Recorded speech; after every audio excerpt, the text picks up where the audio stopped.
authority ni Brother Sok nito? Ano ba ang authority sa mga CFD na hindi tumatanggap sa letter ni Archbishop Jose? At anong mangyari sa inyo? Maging little bishop kayo, maging little pope kayo, no? Maging kayo na ang magisteryo. Kayo na ang official na interpreter. At kung uubi lang kayo, so it heals us. It heals us. Magagamot yung wounds of division.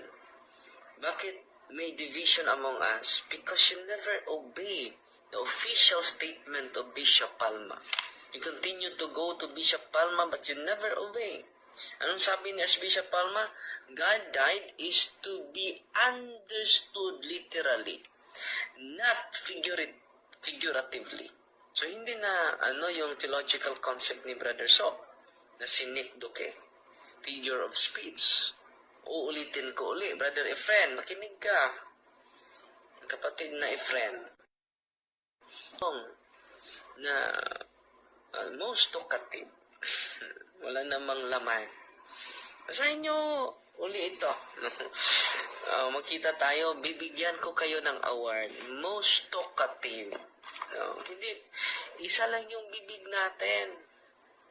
Dalawa yung tainga natin. Parang the more we listen to the official teachings of the church. Paano yan? Bright ka nga. Magate. Pero wala ka namang gift to listen. Listen to the official statement of Archbishop Palma. So, sinasagot lang natin mga kapatid, punto por punto. So, ito po ang sulat ni Archbishop Jose kay Father Fran Villegas. May, dito? May logo, may pirma ni Archbishop Jose. Ngayon, pride can blind us.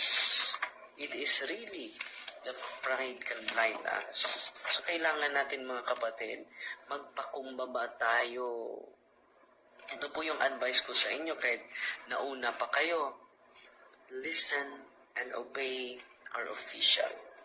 Hindi lang paputulin nyo yung mga statement. So Brother Efren, kung patuloy ka pa hindi naniniwala sa sinabi, God died literally, nandito na ang official statement. May pirma pa, may logo pa ni Archbishop Palma. According to one of the Roman Catholic saint, Pope Pius IX, if any future pope teaches heresy, do not follow him. Samot ang pare, ubos ko kranggo.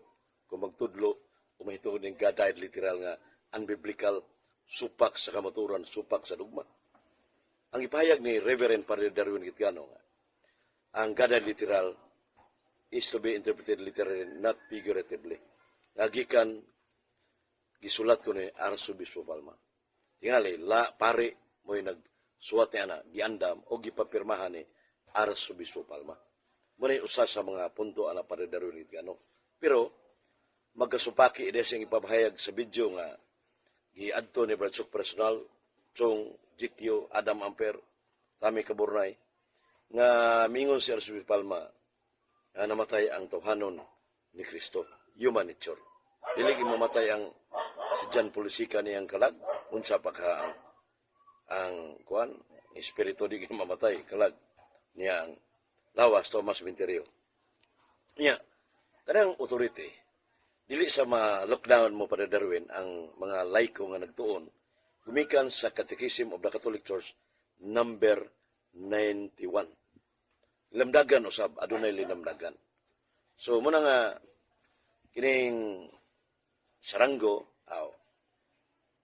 labaw ka kay legitimate press mga ordained press. Pero si Brad Sok Fernandez gitaga ako award ni Pope Francis niaging December 15 year 2022. Nya naday rehis sa tuwag papal award. Unay pamalandungay sad. Unya kining pangutanan ko para Darwin tubaga sa Catechism of the Catholic Church, libro na sa Magisterium, Fundamentas Catholic Dogma, plus pulong sa Diyos ni hubad ni Monsignor nga sa 1 Timoteo 4:10 ang Diyos buhi kanunay. nga asa mabasa ang divine person died literal. Divine person imo nang ipamahayag. Nya kay mga medyo imo nga mingon sa kang ang pagkatao namatay. Karon God died literal na sa imong ipamahayag. Ikaw mo'y usa sa kaya mangita ka unsay tubag nimo anak nga dili gikan sa papel ng pipanapahan nimo.